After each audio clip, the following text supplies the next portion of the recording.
All right, guys, so I just wanted to say it's Joe's birthday today, and I brought my 335 down to hang out with Joe for a little bit. We measured the fret height on these original frets, and they were about 26 thousandths, which is extremely low, and wide, which makes it much more harder to play when you have a wide and low fret, because the surface that you're trying to basically break away from is less and less because the fret is wide instead of a thin, narrow fret that is lower. You can sometimes dig in a little better. So I believe, to quote him, why don't you man up and fret a Gibson style guitar?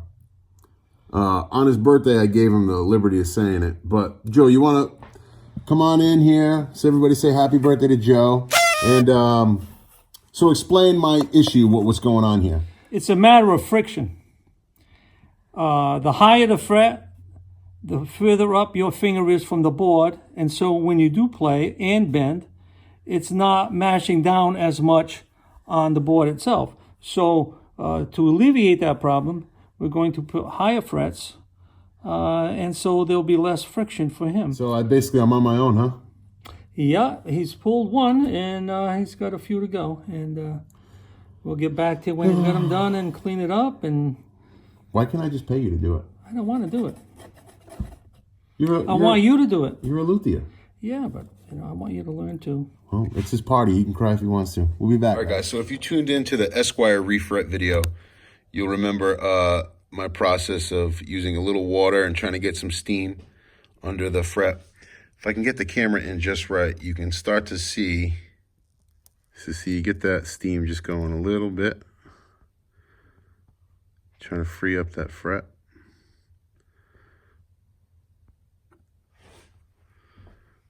I found a little method that's been working for me. I'll take the fret puller and I'll kind of get it seated on the fret, and then I take the tip of the soldering iron and rest it inside the nipper there. So as I'm going and applying heat, I'm kind of making I'm protecting the fretboard surface from ever touching the soldering iron because I'm inside the actual nipper itself. You're not trying to go crazy with it. And every time I'm moving the fret pullers forward, that soldering tip is staying inside there, and it's been really seems to be the way that it's working. I'm not trying to apply crazy heat. I'm just using the tools to protect my fretboard, and then not much chip out. These don't get driven out of the sides like fenders. They get pulled right out the top. So these little marks you're seeing, this little kind of Z pattern, that's just the the shape of the original tang on the fret. That's not shoddy work or anything like that. But because we have the binding ends here, the little nibs, we just do have to do slight sanding, right? Just bring it down slightly. So we just got to clean that up. We're going to keep going. This is going to be over a course of a few days project. I'm not going to try to rush this thing. I want to take my time with this. The problem was these frets were so low, and I was having to fight the guitar to play it. And I kind of want to just play the guitars I have and, get better at guitar playing. So some new sounds out of this one coming soon. Don't be alarmed at the sanded fretboard, guys. We did this, taking into consideration, we wanted a better installation. Okay, we also had to take the nibs down, what was left over after we removed the fret.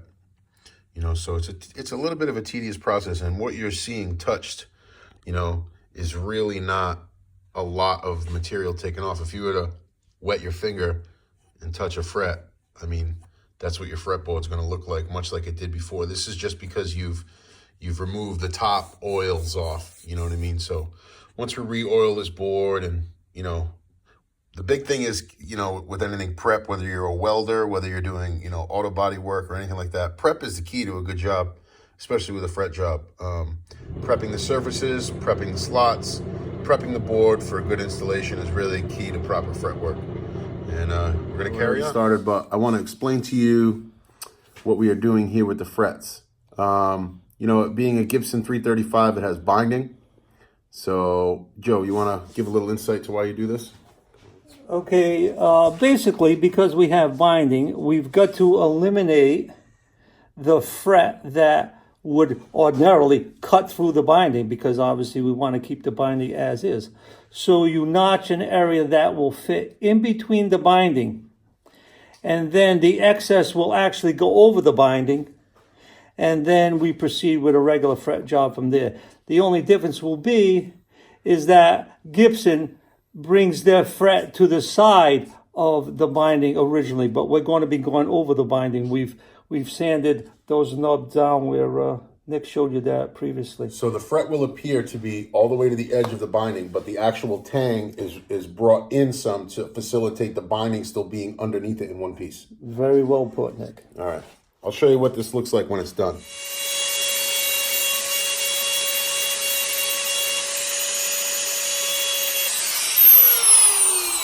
Here's basically the idea you're getting is you want the tang to sit in fully on the fret slot, but you want the actual fret to overhang directly to the binding to make it flawless, when your hands are going up and down the neck.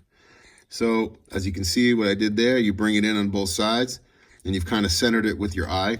And we're just going to proceed till these are all done. Then we're going to start mushing these things in. All right, Joseph. So our fret slots are all clean. The board is flat. The board is in great shape. Our frets are all cut. If we walk over here, you can see we have all the ends shaped and ready to rock. Now, as I said previously, preparation is key with anything, whether you're welding, doing body work, painting. So just here's a rundown of what we got. We have our wood glue. We're going to use a light skim of wood glue to put these in. I had great success using the wood glue with my Esquire.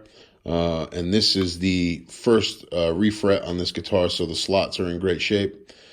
Going to use our fret end nippers here. Trim the edges of the frets once we get them seated where they need to be. I don't necessarily believe in tapping the frets in with a hammer, but it's great to get the edges seated with the hammer on both sides just to get the fret caught in the slot. And then you will obviously use the press to put it down. Press being a drill press that Joe and myself rigged up the proper spacing with our 12-inch radius caul here. And we just have some water with a sponge to wipe the glue away, but we're going to get this thing started. Preparation is key, having everything laid out. What do you think, Cap? We're ready to go. Here I got Joe holding the camera and steadying the guitar because don't forget, this is a Gibson. You cannot take the neck off. So really, because this, like I keep saying that this fretboard and these slots are in such great shape, we're using the wood glue, but we're not using a lot of it. We're only trying to get some wood glue into the slot itself. It's doing two things. Yes, it's giving us some assurance that the frets are going to be held in, but also, as Joe had just mentioned off camera, it's almost acting as a lubricant to help that fret slide itself in. You know what I mean? So we're just going along here, taking time. It's a beautiful Sunday afternoon. There's no rush. I'm here with my best friend who just turned 105 yesterday. Sorry, 104. And and we're just, I'm taking my time and having fun. You mentioned that we over bent it just a touch so that you can get those frets started with that. We're tapping it in. Yes, so what Joe means is the fret radius is almost over crowned. Instead of being 12, it's a little over. That way the edges bite in first. And then once they do that, your caul basically is taking over and seating that fret just like that. And I got a good pop on that one too.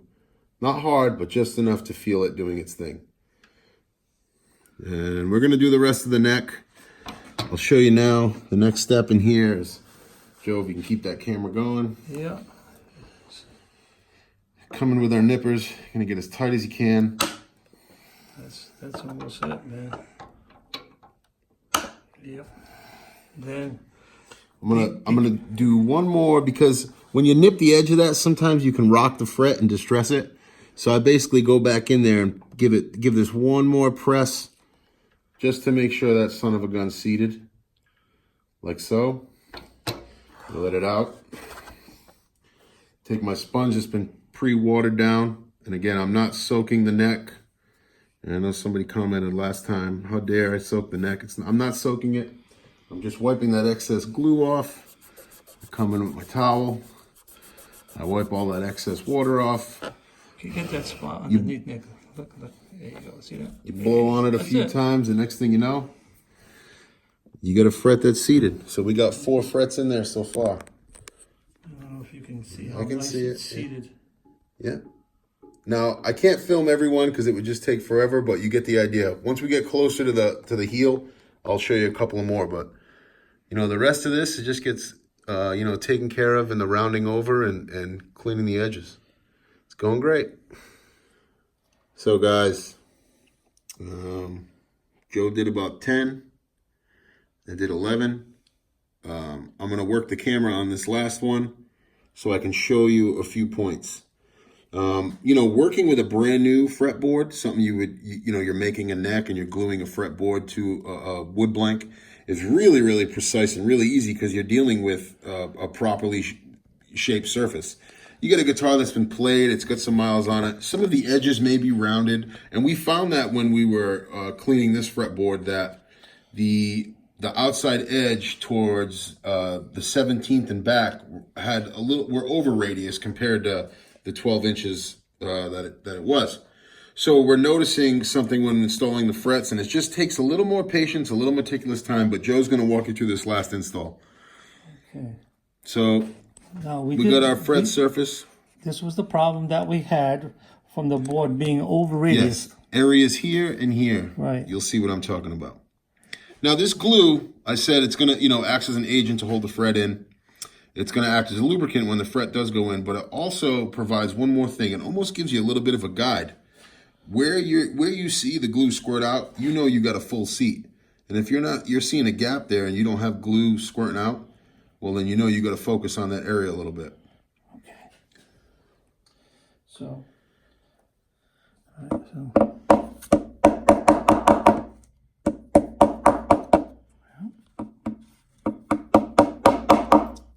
Okay, we're just seating the edges of the fret. Focus on the glue. Of course, that one sat in perfect. But see at the end it didn't really squirt out some? So what we're going to do is you kind of just shift the guitar and use the caul, because the caul is always radiused. So the caul is going to focus. There we go. Okay, so we're going to move it out. The caul is basically focusing its inertia on that radius. So if you need to put an end in more, you can just use the caul to your advantage. Just basically where you place the caul on the fret. You're not gonna change the seating of the fret, the manipulation of it. So that's it. 22 frets installed. We're gonna clean up this last one. Stay tuned. We got the necks all fretted. You want to just come in with a fret rocker and check your work. Take 3 at a time. You know, obviously you have multiple different edges of length for fret sections, but you always want to do 3 frets. And you check 3 areas on the front. Solid. That one's up a little high there. Yeah, we're probably talking 1,000th or so, but that's yeah, it's not. No big deal. I'm just checking at random. Really nice. Really nice. Looks great. So the next step would be we're gonna roll over the fret edges because these are extremely sharp, and we did go with stainless, so that's gonna take a little longer than some nickel wire. We're gonna level, which shouldn't be much, and you've seen me do that in previous videos with Joe with the black marker, and we tape everything off. And then we're gonna crown these up. And I went with a jumbo fret in here because I want to fret this guitar one time because it's such a pain. So, yep, that's what's coming next. Thanks, guys.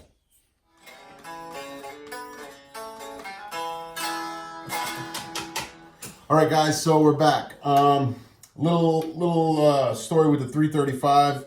Once we got done with pulling the frets, cleaning the slots, cutting them to length, pressing them in, I just wasn't feeling the rest of the fret job. And, you know, Joe was saying, you got to do it, you know, make a man out of me. But I just decided, I said, Joe, you know what? You know, I'm busy at work and we had all these, a million things going on. I didn't want to jump into shaping and, you know, finishing off this fret job. Because there's 2 things. It takes a lot of patience and it takes a lot of, you know, time. This is a set neck guitar, so it's not like a Stratocaster or a Telecaster neck. You can remove the neck and just work on the neck only, and you got all the room in the world. You got to worry about bumping a body here. You got to worry about breaking some binding, hitting a pickup. There's so many factors. You know, my good buddy Joe over at JB Guitars has done this timeless, endless amounts. So, you know, I said, Joe, just take care of it for me, send me the bill, and we did it, and it worked out fabulous. We went with the 57-110, was it? Yep. Stainless. The 57-110 stainless wire.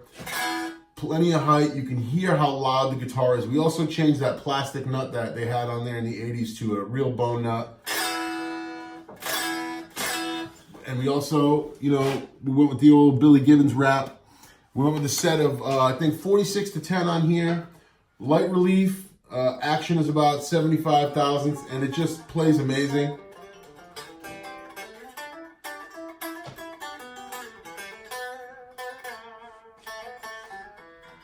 I really, really like it. I'm excited to get this guitar working. I got to spend some time and adjust the pickups now because I lowered the neck pickup to clearance, you know, the radius block and all that stuff. But now we're going to head over and we're going to talk to Joe. Obviously, you know, I've had Joe on the channel many times before, but he does run JB Guitars in Bristol, Rhode Island. I'll put his email information down below. And we just, you know, I've become he's become a mentor to me, and I'm the shop rat. I just hang around here and learn what I can and bust his balls and buy him coffee, and you know, he lets me fret guitars and do a bunch of stuff. It's been great getting close to Joe and, you know, learning this stuff. We have a lot in common, you know, and I'm 40 years younger than he is, and we have you know, we do have a lot in common. So yeah, I'm gonna go take it over to Joe, and he's building some necks right now. He's laying in some truss rods, and I'm gonna let him give you a little backstory on how that whole thing works. So before we get into talking about what's on the bench here, talk about, you know, when you're finishing up the fretwork on a Gibson and things you have to watch out for, things you have to pay attention to, and you know what I mean, things that what separates fretting a Gibson guitar to a Fender guitar? Number one, the difference would be you're dealing with a guitar, an older guitar in this case. You're dealing with the binding, and over time, if you notice, on every fret, it's cracked. I mean, that's common, but it's easy to catch an edge and pull a piece out. Right. So when you're flushing it and then putting a 35-degree angle on it, it's slow, tedious work, because if you catch it too much, you're going to pull it out. Then you're in trouble. So that's one of the main differences right there. And then if you notice, over time, you do get chips in it. And then when you do a fret, you try to blend it in so that it's not something that draws your attention to it when you feel it. So that's basically the difference between in this case, a Gibson binding and a Fender. Being a set neck, what are some of the things that are complicated? Body attached to it.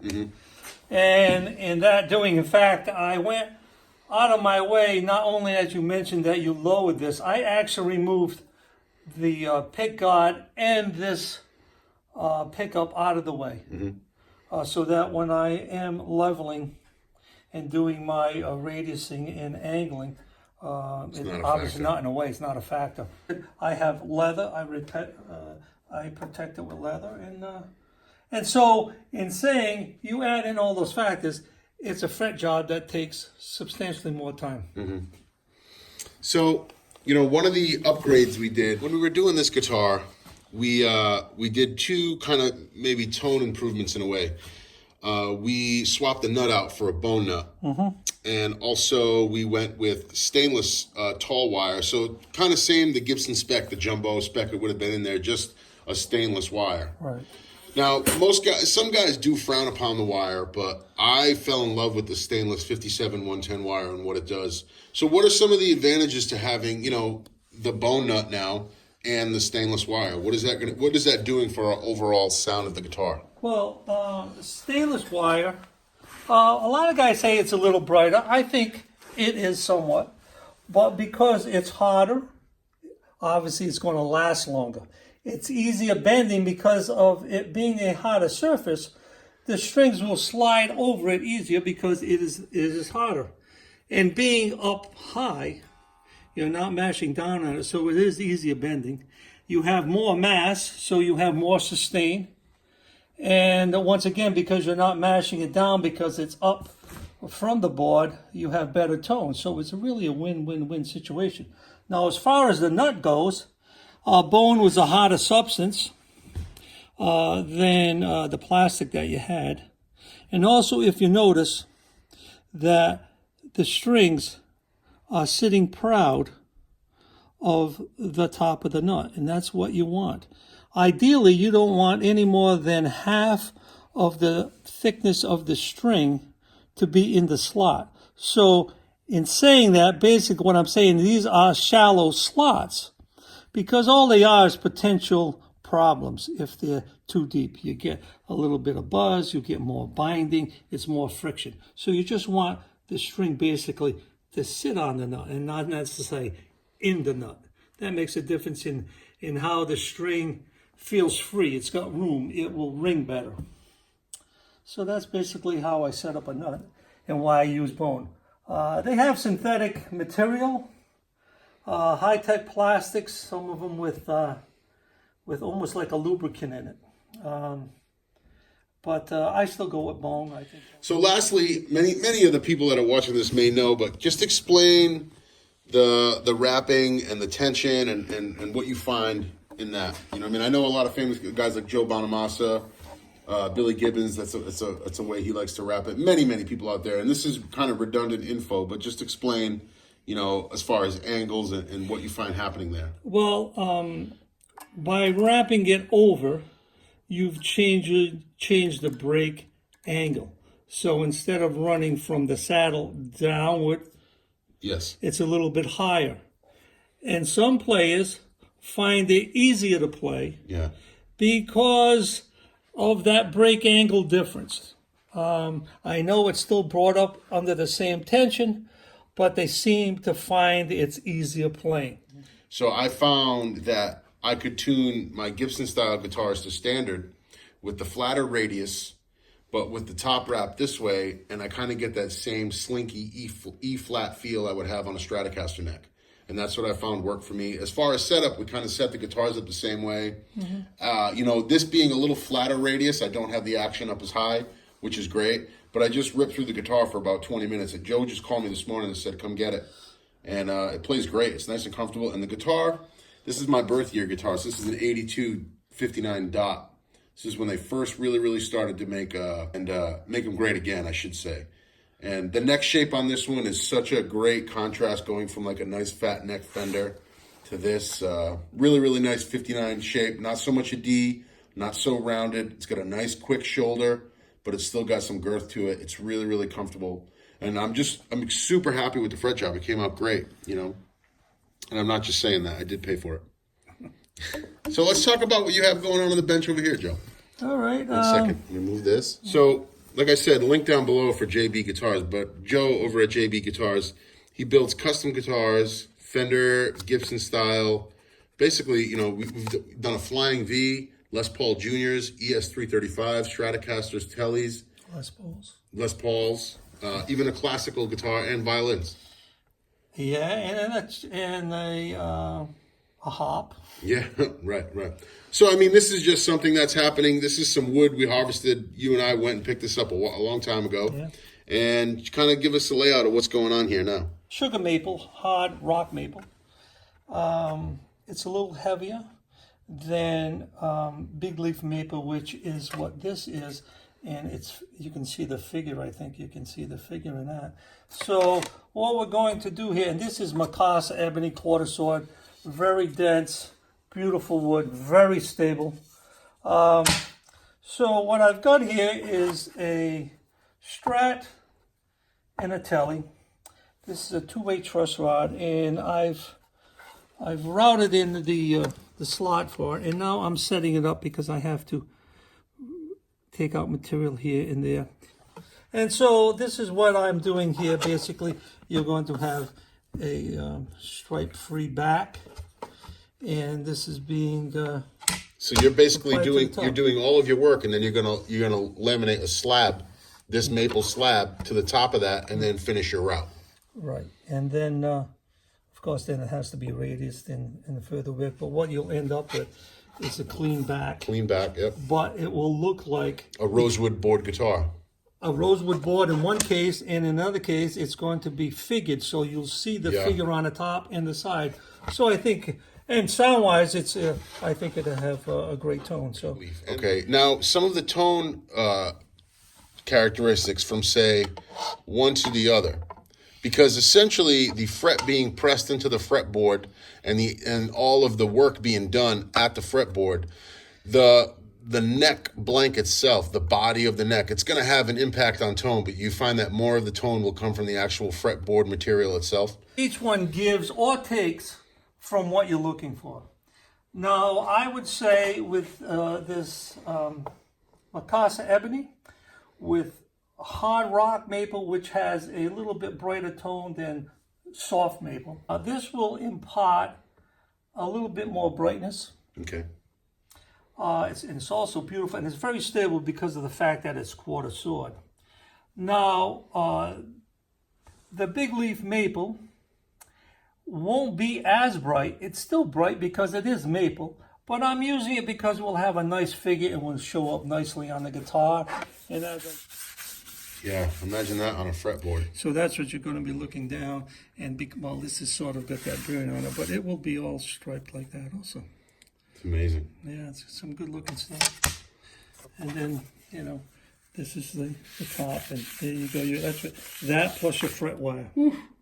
That's great. And stuff. And then this is beautiful stuff too. Yeah, when that's got some nice fret oil on it. Yeah, so Like I've said before, with Joe, I've come here and tormented him for the last few years now, and he lets me in the shop. I don't know why he keeps letting me back. But he's bigger than I am. But no job too big or too small for Joe too as well. Like I said, if anybody's in the East Coast area, or even you'll accept somebody if they want to ship a guitar and have Sure, ship it I mean? anywhere. I mean, I just sent out a classical guitar to a guy in Louisiana, no problem. John Gicciaro, and he's a classical guitar player. He's played all around. I mean, he's played at Carnegie Hall. He's played for the Pope. He's played for the two presidents. He just cut a CD a year ago or so in London with the Symphony Orchestra. In fact, I'm going to go down and see him in Mississippi in March. He will be playing with their symphony orchestra. And a little backstory on that, you kind of built that guitar on a whim, and he came in and played it and bought it on the spot. And he had said, not knowing who he was at the time, he had said, if you ever build one, I'd like to play it, and if I like it, maybe I'll play it at one of my concerts. And I thought, gee, this guy is sort of pompous, and not knowing who he was, he'd play it if he liked it well. So anyhow, over the course of time in between jobs, I built the guitar. And in fact, Nick was here when I finished it up, and because we really don't have much experience with the sound, I thought it sounded okay, and so did Nick. But it turns out, apparently, we had John over, and he played it, and he loved it, and he bought it on the spot. And so that's the history behind that. Very rewarding because, for me, when you're building guitar, I'm enjoying building it. And hopefully the person who plays it, buys it, enjoys playing it. And then hopefully he has an audience and they're enjoying it. And I've been in concerts with people who are playing a guitar that I made. And so it's come full circle. But as you get older, this may sound really cheesy now, but it's a pretty cool thing to make an instrument and knowing it's going to outlast you and it's out there, hopefully providing entertainment for the player and whoever's listening to him play. So I continue making them because I enjoy making them, It's not really a business, it's pleasure. And that's about it. Oh, that was sweet. All right, guys. So if anybody needs any info, anybody wants any work done, you're in the East Coast area or not, Joel, you can ship a guitar to Joe. He's very tedious. He has all the patience in the world, a lot of stuff that I lack. If you want it done right, I can sign off on Joe and tell you he's the guy that works on my guitar when I don't want him. So check out JB Guitars. Email Joe. I'll put his link, his info down at the bottom. Joe, thanks for knocking that fret job out for me. Hey, well, you're welcome. And yeah, guys, we'll talk to you soon. We're still headed to that 5K by January 1st goal, and we'll speak soon. Peace.